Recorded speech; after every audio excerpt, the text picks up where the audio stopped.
The rain-slicked streets of New York City gleamed under the streetlights. But Ethan Carter's heart pounded louder than the storm. He ducked into the crowded warmth of brewed awakening, shaking water from his jacket, unaware that in 10 minutes, his life would change forever. One reckless moment, one accidental kiss, would unravel everything he thought he knew about himself and about love. Ethan, 27, was a graphic designer with a knack for blending into the background. His life was a quiet rhythm of freelance gigs, late-night sketches, and avoiding his mother's calls about settling down. That evening, he'd come to the coffee shop to meet a client, a routine job that promised a paycheck but little else. The place buzzed with the usual crowd, hipsters typing furiously on laptops, couples whispering over lattes, and baristas shouting orders.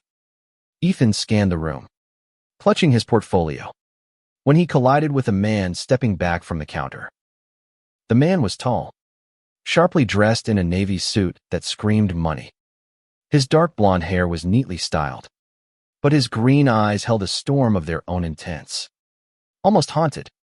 Their shoulders bumped, and in the chaos of spilled coffee and apologies, Ethan's lips brushed against the stranger's.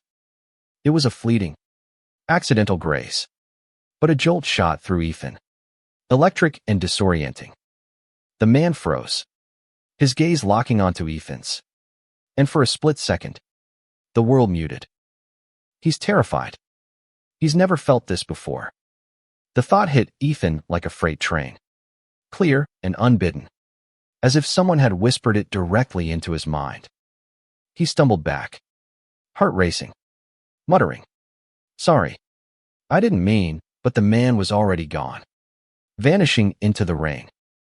Ethan stood there, coffee soaking his shoes, trying to shake the feeling. He'd never kissed a man before, never even considered it. He wasn't, was he? The thought gnawed at him, but stranger still was the voice in his head. It wasn't his own. It was sharp, precise, tinged with panic, and it belonged to the man in the suit. By the time Ethan got home to his cramped Brooklyn apartment, the voice had followed him. "I can't afford this. Not now. Not him." The words echoed as Ethan stared at his ceiling, sleepless. He didn't know how, but he was hearing the man's thoughts.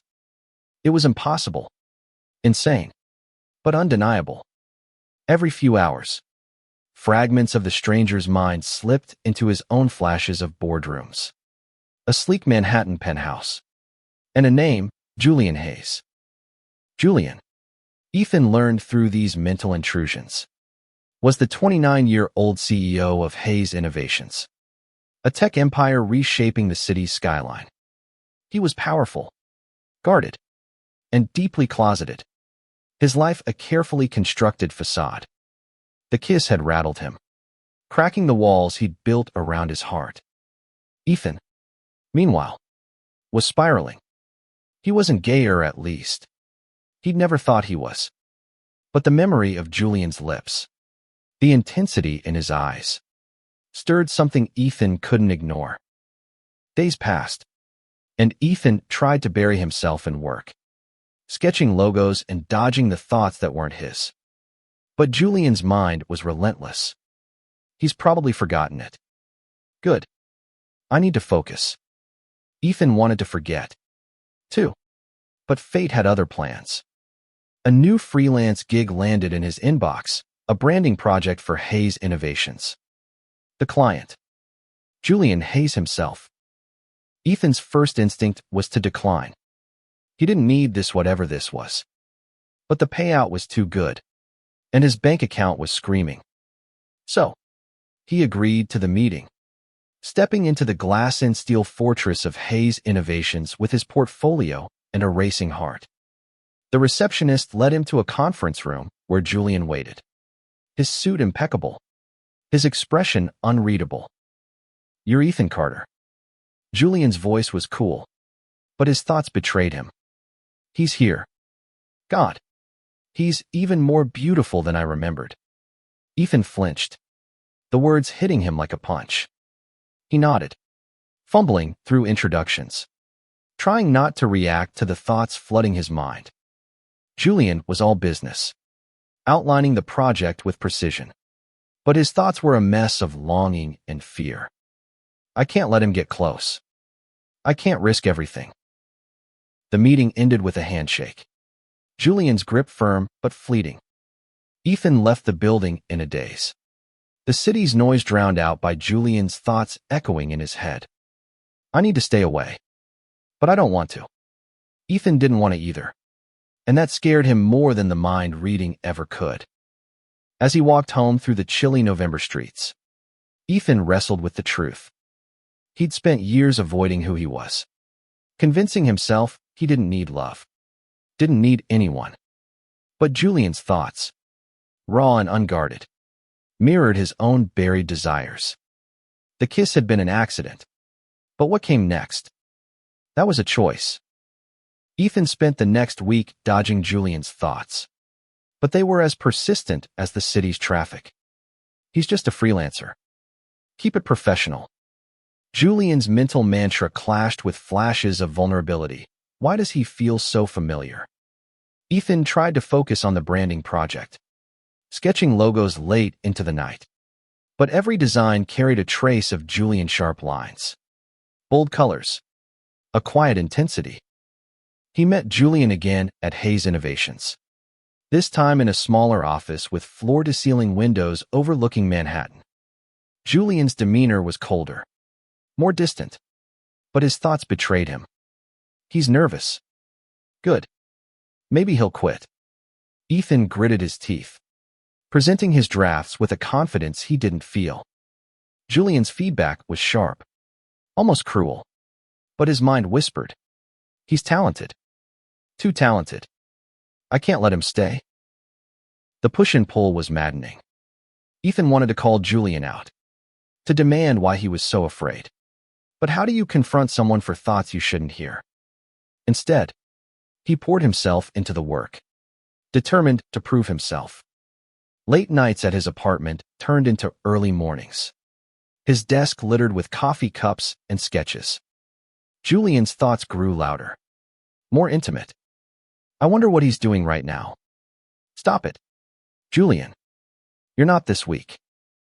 One evening, Ethan's phone buzzed with an email from Julian, requesting a last-minute meeting at a downtown bar. Against his better judgment, Ethan went. The bar was dimly lit, packed with after-work suits and laughter. Julian sat at a corner table, nursing a whiskey, his tie loosened. He came. I shouldn't have asked him to. Ethan slid into the seat across from him, heart pounding. You're late, Julian said. His voice clipped, but his thoughts were softer. He looks exhausted. I'm doing this to him. Ethan forced a smile, pulling out his tablet to show the latest designs. They talked shop for an hour, but the air between them crackled with something unspoken. Julian's eyes lingered too long, his thoughts a tangle of desire and restraint. I could kiss him again, right here, but I won't. Ethan excused himself to the restroom, splashing cold water on his face. He couldn't keep doing this pretending he didn't hear Julian's heart breaking through his thoughts. When he returned, Julian was standing, coat in hand. This was a mistake, Julian said, his voice low. I can't keep pretending I don't want him. He left before Ethan could respond, the door swinging shut behind him. Back at home, Ethan couldn't sleep. Julian's thoughts haunted him, memories of a childhood spent hiding, of a father who'd called him weak, of a life built on denial. Ethan saw himself in those fragments, in the fear of being seen. He'd spent years running from his own truth, telling himself he didn't need love, didn't need anyone. But Julian's mind was a mirror, reflecting Ethan's own buried longing. The next morning, Ethan emailed Julian a bold new design, one that broke every rule of corporate branding. It was raw, vibrant, a challenge. Julian's response was immediate. Meet me at the office. Now. Ethan arrived to find Julian pacing, his usual composure frayed. "This design," Julian said, holding up the tablet. "It's reckless. It's you. It's everything I'm afraid to be." They argued, voices rising, until Julian slammed the tablet down. "Why are you doing this?" he demanded. Ethan wanted to scream the truth. "I hear you. I know you. I feel you, but instead," he said, "because I see you." The words hung between them, heavy and true. Julian's thoughts went silent, but his eyes burned with something Ethan couldn't name. That night, Ethan walked through Central Park, the city's pulse steadying his own. He didn't know how to fix this, how to bridge the gap between them. But he knew he couldn't walk away, not from Julian, not from himself.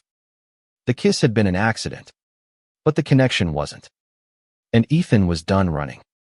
The project deadline loomed, and Ethan threw himself into refining the designs. Each stroke of his pen a rebellion against Julian's walls. The mind reading was relentless now. Julian's thoughts a constant hum in Ethan's mind. "He sees me. How? I've hidden from everyone." Ethan wanted to shut it out, but the glimpses of Julian's past, his mother's quiet acceptance, his father's cold rejection made it impossible to stay detached. Their next meeting was at a rooftop cafe, the city sprawling below like a glittering promise. Julian was late, his thoughts arriving before he did. "I shouldn't be here. He's dangerous." When he finally appeared, his suit was crisp, but his eyes were tired. Ethan presented the revised logos, each one bolder than the last. Julian's feedback was measured, but his thoughts were a storm. "He's pushing me. He knows I'm breaking." They worked late, the cafe emptying around them. Julian's hand brushed Ethan's as they passed the tablet back and forth, and the contact sent a jolt through both of them. "I want to stay. I want him." Julian pulled back, his face a mask. But Ethan heard the truth. "You don't have to keep fighting it," Ethan said softly, surprising himself. Julian's eyes widened, his thoughts chaotic. "How does he know?" Julian stood abruptly, muttering about a meeting, and left Ethan alone with the city lights. The silence in his mind was deafening without Julian's thoughts. Ethan wandered home, the weight of their connection sinking deeper. He didn't understand the mind reading, didn't know why it had started, but it was forcing him to confront his own fears. He'd spent years convincing himself he was fine alone, that love was a luxury he didn't need. But Julian's thoughts, raw and unguarded, were rewriting Ethan's story. The next day, Ethan found an invitation in his inbox, a gala hosted by Hayes Innovations to unveil their new branding. Ethan's designs would be the centerpiece. But the thought of seeing Julian in a room full of strangers made his stomach churn. He almost didn't go. But something, maybe Julian's thoughts, maybe his own heart, pulled him to the event. The gala was a sea of tuxedos and champagne, held in a sleek Manhattan ballroom. Ethan felt out of place in his borrowed suit, but his designs glowed on massive screens, earning murmurs of approval. Julian stood at the center of it all, commanding the room with effortless charisma. "He's here. I can feel him." Ethan's heart skipped as Julian's eyes found his across the crowd. They didn't speak until the event was winding down, when Julian pulled Ethan aside to a quiet balcony. "Your work was exceptional," Julian said, his voice formal. "I don't know how to do this." Ethan took a risk. "Stop hiding," he said, his voice barely above a whisper. Julian's thoughts exploded. "He knows. He knows. How does he know?" And for a moment, Ethan thought Julian might run. Instead, Julian stepped closer, his breath shaky. "You don't understand what this could cost me," he said. "Everything I've built. Everything I am." Ethan wanted to tell him about the mind reading, to explain the impossible connection, but the words wouldn't come. Instead, he reached out, his hand grazing Julian's. The touch was enough. Julian's thoughts softened. And for the first time, Ethan heard hope. Maybe he's worth it. They stood there, the city humming below, neither willing to break the moment. Ethan didn't know what came next. But he knew one thing. He wasn't letting go. Not now. Not ever. The gala's afterglow lingered. But so did Julian's fear. His thoughts flooded Ethan's mind the next morning. Sharper than ever. I let him in. I can't afford to. Ethan tried to focus on his next project. But Julian's inner turmoil was a constant distraction. The mind reading, once a curiosity, was now a burden, forcing Ethan to carry both their hearts. They met again at Hayes Innovations, this time in Julian's private office. The space was sleek, all glass and minimalism. But Julian's thoughts were anything but. He's too close. I need to push him away. Ethan presented the final branding assets, his voice steady despite the chaos in his head. Julian's responses were curt, his eyes avoiding Ethan's. I can't let this happen. Not again. After the meeting, Julian lingered, his fingers tapping the desk. This project is done, he said, his voice cold. I need him gone. Ethan's chest tightened. Is that what you really want? He asked, the words slipping out before he could stop them. Julian's thoughts faltered. How does he keep doing this? And for a moment, his mask slipped, revealing raw vulnerability. I don't know what you mean, Julian said, but his eyes betrayed him. Ethan took a step closer, his heart pounding. You're scared. I get it. But you don't have to do this alone. Julian's thoughts roared. He sees me. He sees everything. And he turned away, gripping the edge of his desk. You need to leave, Julian said, his voice breaking. I can't lose control. Ethan left, the city's noise swallowing his frustration. He wandered through Brooklyn, replaying Julian's thoughts, his own feelings tangled in the mix.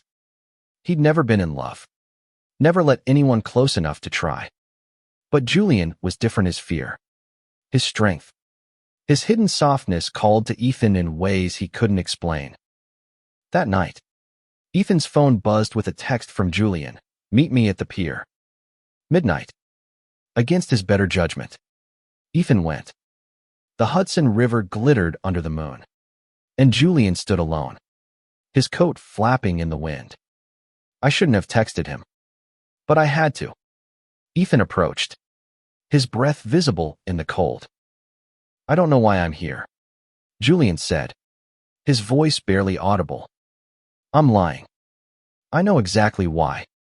Ethan wanted to tell him everything about the mind reading, about the pull he couldn't resist, but instead, he said, because you feel it too.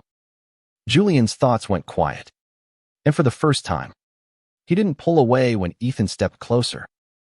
They stood inches apart, the river's rhythm steadying their own. Julian's hand brushed Ethan's, tentative, then firm. I'm terrified, but I want this. The touch sent a spark through Ethan, and he knew Julian felt it too. They didn't kiss, didn't speak, but the moment was louder than words. As Ethan walked home, Julian's thoughts followed. Softer now. Maybe I can do this. Maybe I can be me. Ethan smiled, the weight in his chest lifting. The mind reading was a curse, but it was also a gift. It had shown him Julian's heart, and his own. For the first time, Ethan wasn't afraid of what came next.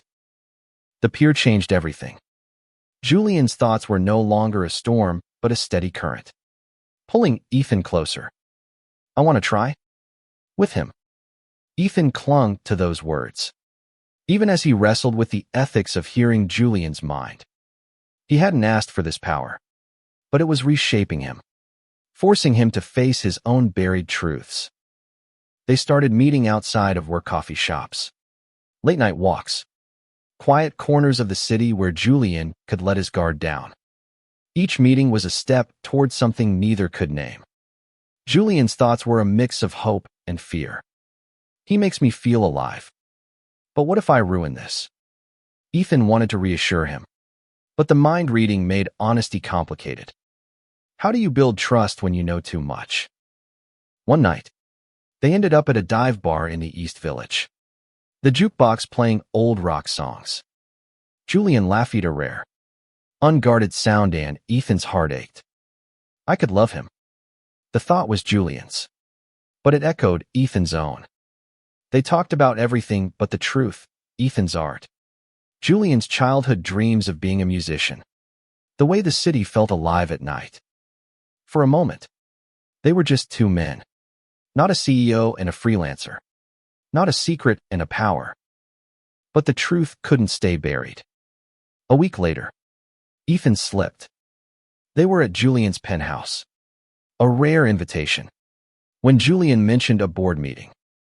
You're worried about the merger, Ethan said, forgetting himself.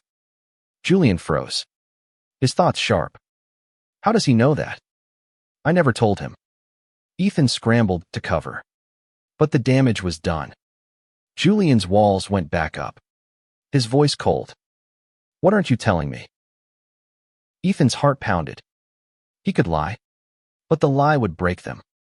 So, he told the truth. Since the kiss, I've been hearing your thoughts. Julian laughed, disbelieving. But Ethan kept going, recounting Julian's private fears, his memories, his longing. Julian's face paled, his thoughts a whirlwind. This is impossible, but it explains everything. You've been in my head. Julian's voice was raw, betrayed. I trusted him. Ethan reached for him, but Julian stepped back. I didn't ask for this.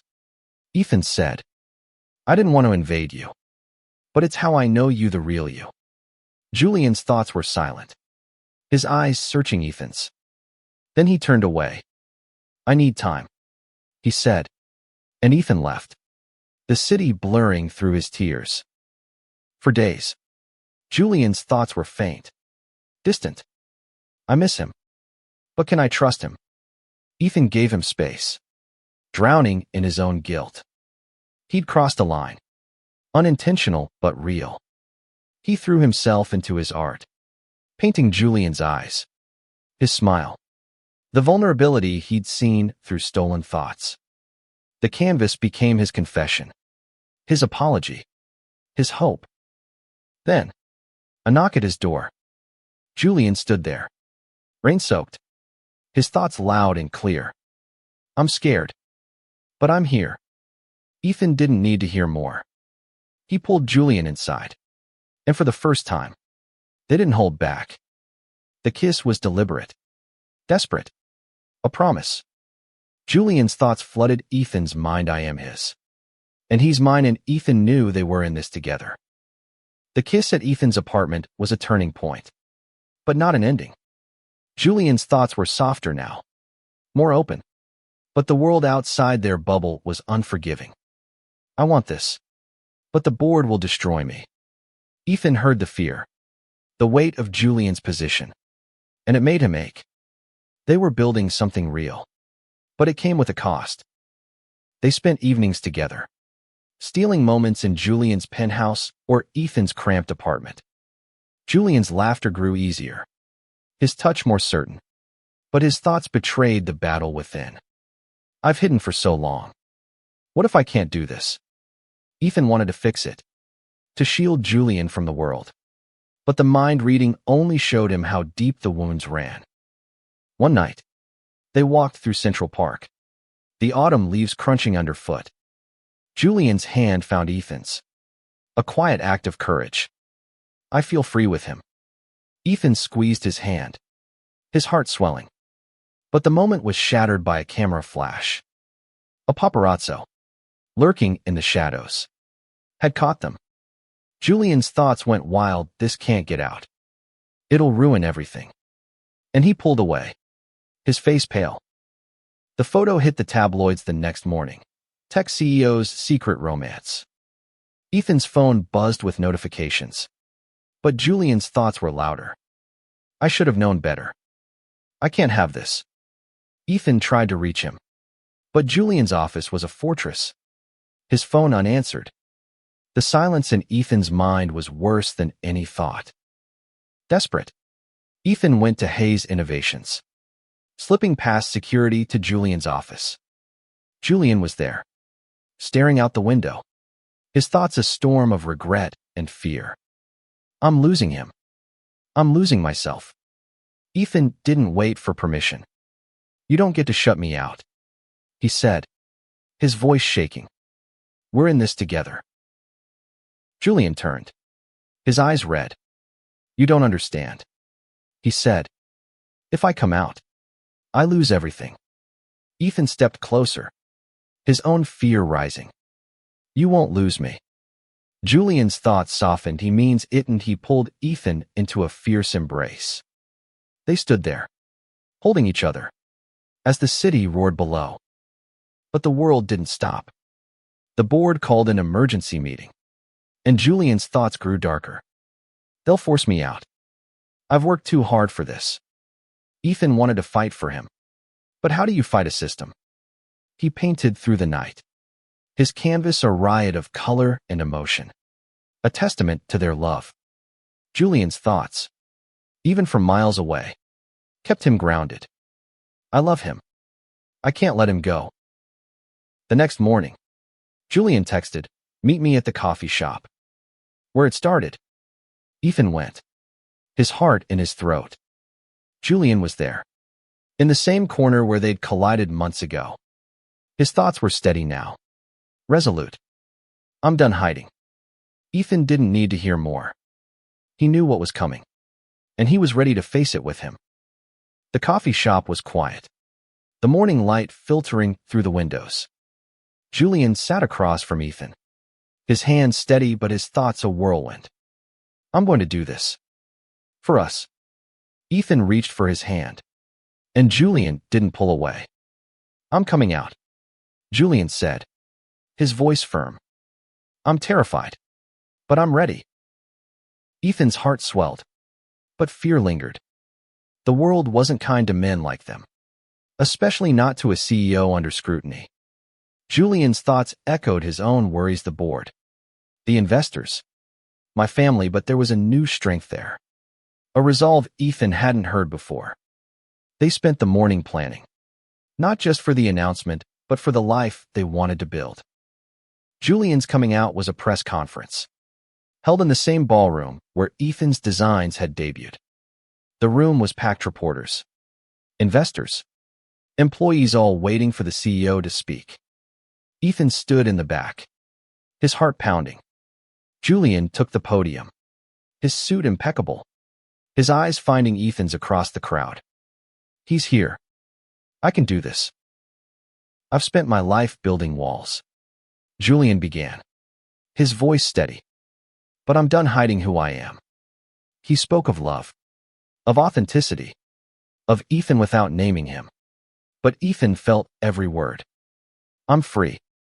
The room erupted, some with applause, others with murmurs of shock. Julian's thoughts were calm, certain. I chose him.